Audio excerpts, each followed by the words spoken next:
Армысыздар, қымбатты көрермендер, Атырау арнасында әдеттегідей біздің болашақ хабары. Бүгінгі біздің студиямыздың қонағы болашақ халықаралық стипендиясының түлегі, Нью-Йорк университетін тәмамдап, елге оралып, елге қызмет етіп жүрген азаматтың бірі Сымбат Ерболұлы. Сымбат, қош келдіңіз. Саламатсыздар. Сымбат Ергебаев 1990 жылы 16 қарашада Алматы қаласында дүниеге келген. Сүлеймен Демирел атындағы университеттің бакалаврын халықаралық қатынастар мамандығы бойынша тәмамдаған. Болашақ халықаралық стипендиясы аясында Нью-Йорк университетінде магистратурада оқыды. Адами ресурстарды басқару және дамыту мамандығын игеріп, елге оралған. Қазір аталған мамандық бойынша ірі мұнай компаниясында қызмет етеді. Сымбат, біздің енді ең алғашқы әуелгі сауалымыз, сіз болашақ бағдарламасының түлегі ретінде қандай оқу орнын тәмамдадыңыз? Мен енді Нью-Йорк университетін 2015 жылы бітіргенмін. Адами ресурстарды басқару мамандығы бойынша магистратураны бітіргенмін. Бұл адами ресурстарды басқару деген жалпы қысқаша айтқанда қандай кәсіп, қандай мамандық, қандай білім? Енді адами ресурстарды басқару ол менеджмент қой. Енді бірақ менеджмент салаларының бірі. Бірақ қаржы емес, поставкалар емес, бірақ адамдарды. Адамдарды бір ресурс дегенді айтуға болады. Негізінде адамдарды өз таланттарын жоғартып, ең жақсы түрде жұмыста қолдануға көмектесу. Осы адамдарды ресурсты басқару саласының ең маңызды мақсаты. Адамдарға көмектесіп, организацияның ішінде жұмыс істеуге, жұмыс орнында жұмыс істеуге ұнатуға. Өзінің жұмыс орнын, мамандығын, кәсібін сүйіп жұмыс істеуіне. Иә. Сіздің күнделікті жұмысыңызда қандай мәселелермен жиірек айналысасыз? Енді мен қазір негізгі жұмысымда мен уже кадрлық резервпен айналысамын. Кадрлық резерв. Кадрлық резервта мен уже методист бойынша организацияның өзі қандай салалар қолданып қызметкерлерді дамыта алады. Және қай қызметкерлерді дамытады. Ең үздік қызметкерлерді таңдап, оларға дамуға мүмкіндік беріледі. Нақтырақ айтсақ, қай жағынан дамуға? Енді бір жағынан бізге айтады ғой, ТШО-ның бір бағдарламалары бар, халықаралық жұмыс. Олар біздің қазақстандықтардан таңдап, ең үздік қызметкерлердің біреуін таңдап, Шевронның шетелдік офистарының біреуіне жібереді. 1-2 жылға. Тәжірибе алмасуға. Сол қызметкерлер тәжірибе алып, қайтып келгенде уже ТШО-ның өзінде жоғары позицияларда жұмыс бастайды. Екіншіден, біз уже сол әр департаменттің өз таланттары бар. Біз департаменттарға сол таланттарды табуға көмектесеміз. Және кейін уже осы сол таланттардың қандай дамуға сұраныстар бар екенін соны табуға көмектесеміз. Және кейін уже HR департамент ішінде біздің бірнеше тобымыз бар. Сол дамыту тобымен уже жұмыс істейміз сол адамдарды дамытуға. Енді адами ресурстар деп жатырсыз. Мысалға, қандай қабілеттері ескеріледі қызметкерлердің? Қандай басымдықтарын сіздер ерекшелеп алып, сол бойынша ол кісілерді тәжірибе алмасуға, білімін тереңдетіп, ары қарай оқуына жібересіздер? Енді қазіргі заманда бізде керекті тәжірибелер өзгеріседі, тез өзгереді. Өткен жылы бір тәжірибе керек болса, осы жылы дәл сол мамандықта уже жаңа тәжірибе керек болады, пайда болады. Сол үшін бізде қазір қызметкерлерде ең керекті қабілет ол жаңа заттарды үйрену. жаңа технология шықса оны тез үйрену, немесе өзіне жаңа салада қызмет жасау білу. Өзіне қызмет жасау. Например, маған қазір жаңа салаға жіберіп, мен оны тез үйреніп кетсем, сол жаңа салада, және тез үйреніп, жақсы жұмыс істей бастасам, сол қабілеттің ең керекті қабілеттердің бірі қазір болып тұр. Яғни жаңа заттарды үйрену. Осы екі қабілет менің ойымша қазір уақытта ең керекті қабілеттердің бірі. Демек, үнемі ізденіс үстінде жүретін қызметкерлер сіздерде жақсы бағаланады, иә? Жаңа айтып жатырсыз, Нью-Йорк университеті, иә? Нью-Йорк университетін, жалпы Нью-Йорк университетіне қалай түстіңіз? Бұл оқу орнын сізге ұсынған, немесе осында бар деп бағыт-бағдар берген біреу бар ма жалпы?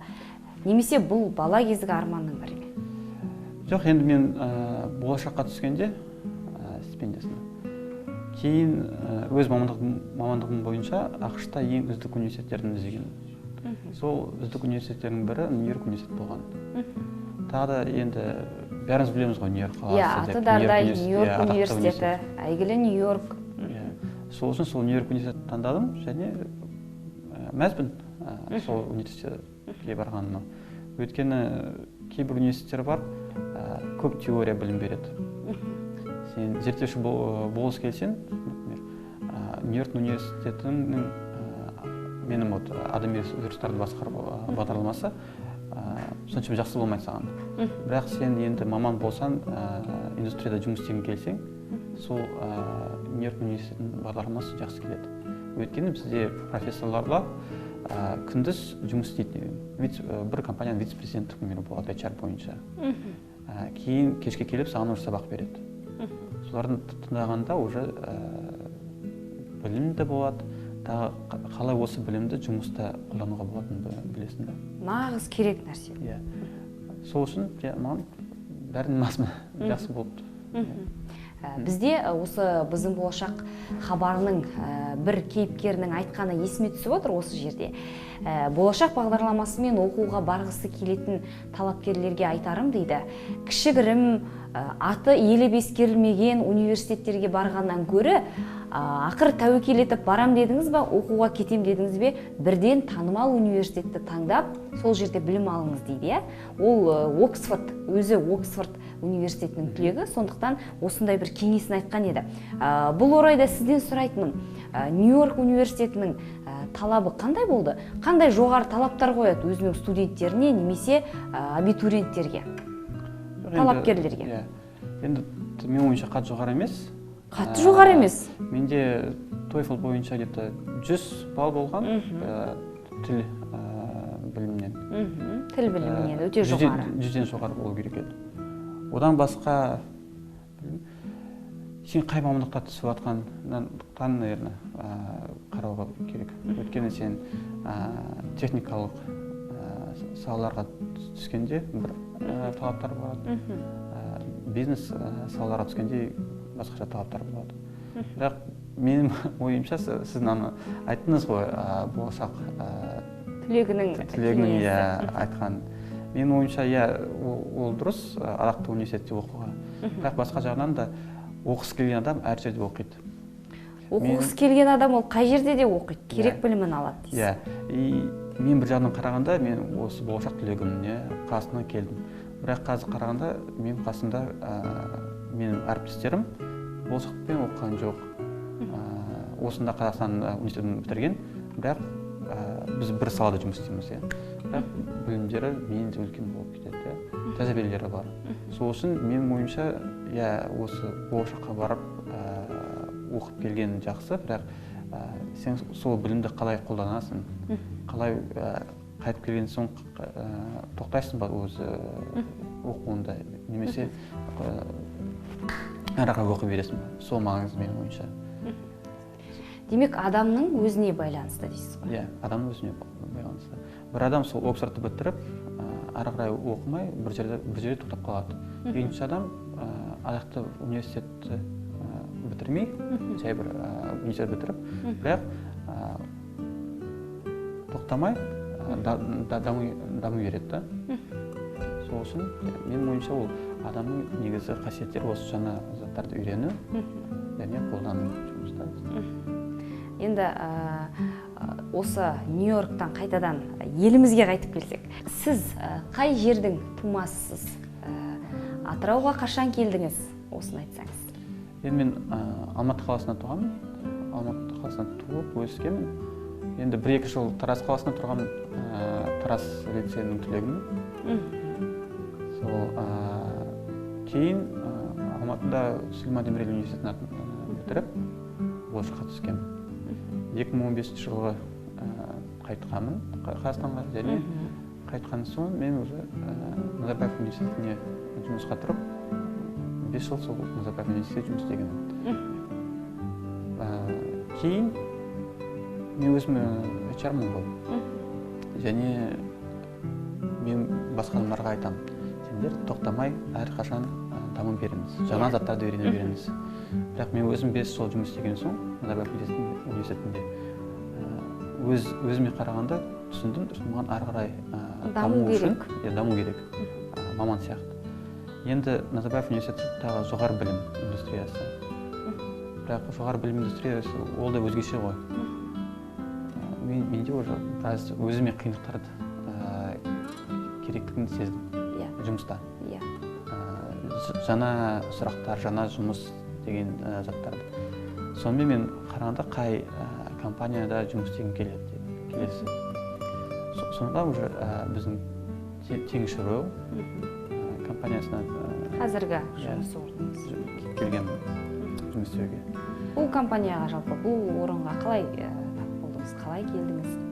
Енді вакансияны көргенмін сайтында, және өз резюмемді жібергенмін. Кейін 3 интервью болған, 3 раунд интервью. Соларды өтіп, 1-2 ай кетті сол. 1-2 ай байқау болды кәдімгідей, сізді қарап, тексеріп. Кейін ғана осы қаңтар айында келгенмін. Бұл жақтағы ахуал қандай екен? Бұл жаққа келгенде белгілі бір қиындықтарға, мысалға, өзіңіздің тіпті мамандығыңыз жағынан да бір тап келіп жатқан кездер болды ма? Енді былай айтқанда, ірі мұнай компанияларда жұмыс істейтін қызметкерлер тек қана мұнай саласында емес, бірақ қаржы, HR, поставка деген заттарда өте мықты мамандар. Сол үшін осында Атырауға келіп, сол мамандармен бірге жұмыс істеп, осы мамандардан үйреніп болады. Өте көп шетелден келген мамандар бар. Олардың да осы қасына келгенде біз қоятын мақсаттардың бірі, сендер өз тәжірибелерін, өз білімдерін бізге беріңіз деп, бізге таратыңыз деп. Сол жағынан да бар. Және де бізде де осында біздің мамандарымыз халықаралық деңгейде де жақсы мамандар да бар, біздің қазақстандық мамандар. Сол үшін менің ойымша осы Атырауға келіп, осында маман негізінде дамуға да болады. Өте көп мүмкіндіктер бар. Енді күнделікті жұмыстан тыс өзіңіз немен айналысасыз?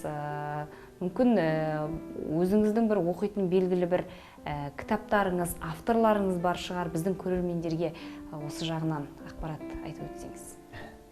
Енді мен Атырауға келген бір жақсы заттардың бірі, мен Атырауда уақытым көп болды. Қазір тренажер залға барып жүрмін.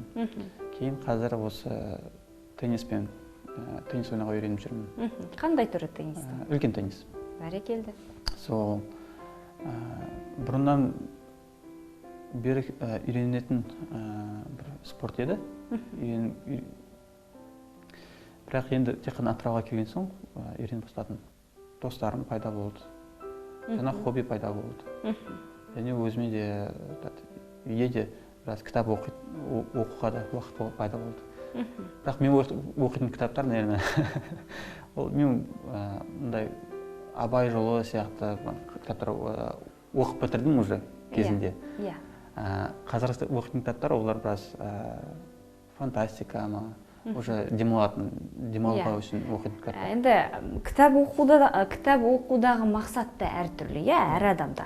біреу білімін тереңдеткісі келеді, біреу күнделікті күйбең тіршіліктен демалу оқығысы келеді. Сіз фантастика оқып демаласыз. Жалпы өзіңіздің алда болашақта бір осы нәрсені мен Қазақстанға әкелсем деген бір арманыңыз бар ма? Менің ойымша Қазақстан қазір мен Қазақстан әкелсем деп ойлаған заттарға келіп жатыр. Жетіп қойды. Жетіп қойды, немесе жетейін деп жатыр. Технологиялар саласында қазір бір жаңа айтады ғой, тоже егов. егов платформасы. егов платформасы, сол егов платформасының өзі де мысалы Ресейдегі адамдар айтады, просто оларда сондай услугалар жоқ. Үйден көп заттарды услугаларға қолдануға. Мен қазір сол телефонымды алып, например, справка аламын. Мен мамандығым бойынша айтсаңыз, ол жағынан да қазір дистанцион жұмыс. Бұрын Қазақстан компаниялары қатты қолданбады осы сала. Қашықтан қолданып жұмыс жасау. Енді қазір қолдана бастады. Және қолданып бастаған қазір қайтып Құдай қаласа осы ковид пандемиясы біткен соң қазір қызметкерлерден сұраймыз ғой, сендер қалай жұмыс істегіңіз келеді? Көбі айтады, біз сол дистанционный режимде қалғымыз келеді, немесе 3-2 режимде 3 күн офистан. Осы мәселе мысалға, бізде басқа мемлекеттерде мысалға аптасына 4 күн жұмыс, 3 күн демалыс дейді. Мысалға, сондай ақпараттар бар. Бізде енді 5 күн жұмыс, 2 күн демалыс, ол кейде адамды шаршатады деп те айтып жатады. Сіз енді ақш көрген азамат ретінде айтыңызшы, жалпы жұмыс істеу режимі біздің елде өзге елмен салыстырғанда қандай? Осы мәселеге білесіз ба, менің ойымша қорықпау керек мемлекетке. Қорықпау керек. Осы 4 күндік жұмыс апта, 5 күндік жұмыс апта, екеуі де жақсы система. Осы 4 күндік жұмыс апта енгізген мемлекеттеріне айтатын қызметкерлер осы 4 күн ішінде 5 күн ішінде жұмыс істейтін заттарды бітіреді. Бір жағынан ол да дұрыс. Өйткені бізде қалай сізге мақсат қояды, сен осы мақсат жетуің керексің. Және біз білсек, бізге 5 күн бар. Осы мақсат жету үшін 5 күн бар. Біз сол 5 күн ішінде сол жұмысты істейміз. Бізге айтсақ, сенде 4 күн бар. Біз 4 күн ішінде оны жетеміз. Енді шетелге, әсіресе ақштан білім алғысы келетін жастарға қандай кеңес берер едіңіз? Қысқаша айтып өтсеңіз. 1-2 жыл бұрын дайындау бастау керек. Оны қазір жастардың қарасаңыз, барлығы оның бәрін біледі. Біледі, Қазіргі жастар 10-шы класстан, 9-шы класстан дайындала бастайды. Репетиторлармен жұмыс істей бастайды.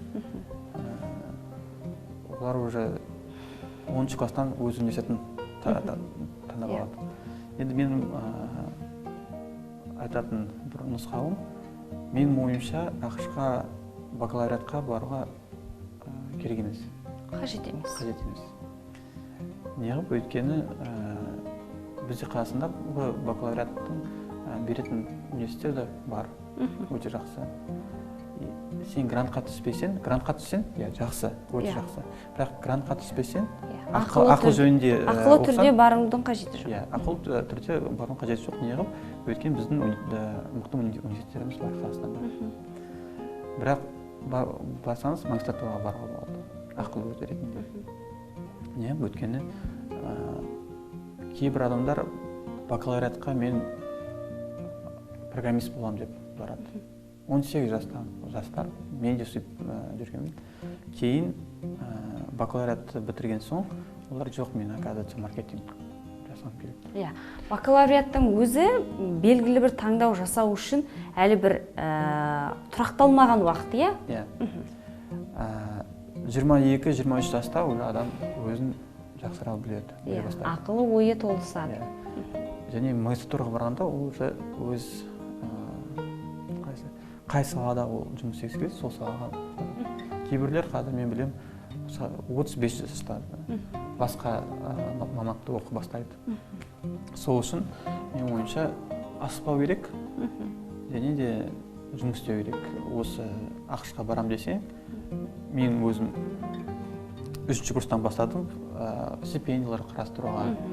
Және де университет уақытында мен өте көп уақыт ғылыми зерттеу саласында профессорлар қолдау жасаған. Ол да маған көмектесті кейін болашаққа түскенде. Сол үшін университет уақытында максимально эффективно өткізу керек, мен олай айтуға болады. Есіміңіздің кім қойды? Есіміңіз ерекше. Құпиясын айтсаңыз. Менің 2 ағам бар. Мен 3-ші ұл бала екен. Есімді апам қойған.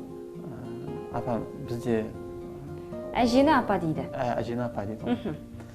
Соның әкемнің анасы апам қойған. Сымбат деп. Бізде қалай болады шығыста? Менің әкем негізі Шығыстан. Шығыста қалай болады? Келесі бала қыз болсын деп, ырым атым маған қойған. Бірақ мен осы қарағанда Шығыста бірталай осындай Сымбат деген жігіттер жүр. Міне еліміздің шығысында кездеседі, мұндай есімдер. Басқа жерлерде осы Сымбат деген жігіттерді де кездеспеппін. Бірақ Шығыста бар. Рахмет, Сымбат, бүгінгі сұхбатымызға өзіңіздің бір ерекше ой пікірлеріңізбен бөліскеніңізге алғыс білдіреміз. Әрдайым осындай бір жаңа, өзгеше бір өзіңізге тәжірибе беретіндей қызметтерде әрі қарай өсіп, өніп, ел үшін қызмет ете беріңіз. Рахмет. Қымбатты көрермендер, біздің болашақтың бүгінгі саны осымен тәмам. Келесі эфирде жүздескенше аман болыңыздар, Атырау арнасын қарап жүріңіздер.